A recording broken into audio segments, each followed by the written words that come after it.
World art ఒక్క వాక్యంలో చెప్పాలంటే బల సామర్థ్యం ఆధారంగా వరుస క్రమంలో దేశాల అమరిక. ప్రపంచంలోని అత్యంత శక్తివంతమైన దేశాలనే శాసించే ఈ వరల్డ్ ఆర్డర్ త్వరలో పెను మార్పులను చవిచూడనుందా? ఇప్పటిదాకా అత్యంత బలోపేతమైన కూటమిగా ఉన్న G7 వైభవం గతించనుందా?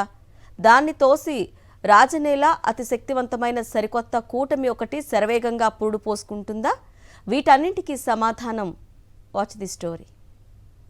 కొత్తగా ఏర్పాటయ్యే కూటమిలో భారత్ది కీలక పాత్ర కానుందా అంటే అవుననే అంటున్నారు అంతర్జాతీయ వ్యవహారాల నిపుణులు. ముఖ్యంగా కొద్ది రోజులుగా అమెరికా అధ్యక్షుడు డొనాల్డ్ ట్రంప్ మాటలు చేతలు చాప కింద నీరులా ఆయన చకచక సాగిస్తున్న ప్రయత్నాలు ఇందుకు ప్రబల సంకేతాలు అని చెబుతున్నారు.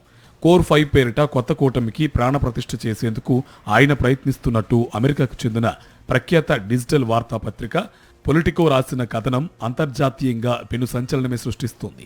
అమెరికా, భారత్, మరో 2 ఏషియా దిగ్గజాలైన చైనా, జపాన్తో పాటు ఆశ్చర్యకరంగా రష్యా కూడా ఇందులో భాగస్వామి కానుందని పొలిటికో కథనం సారాంశం.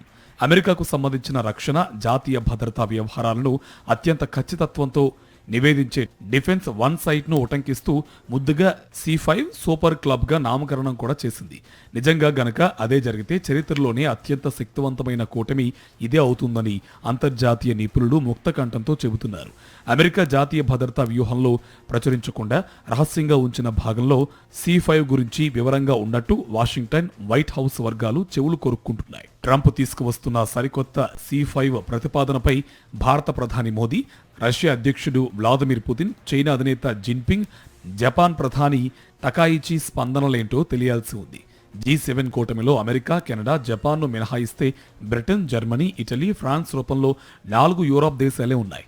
పలు అంశాల్లో వాటి దూకుడు పట్ల ట్రంప్ కొద్ది కాలంగా గుర్రుగా ఉన్నారు. చీటికి మాటికి అన్ని విషయాల్లోనూ తమ మాటే నెగ్గాలనే ఒంటెద్దు పోకడతో అవి శిరోభారంగా మారాయని భావిస్తున్నారు.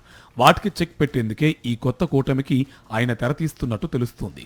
అదే జరిగితే అమెరికా విదేశాంగ విధానంలోనే ఇది పెను మార్పు కానుంది.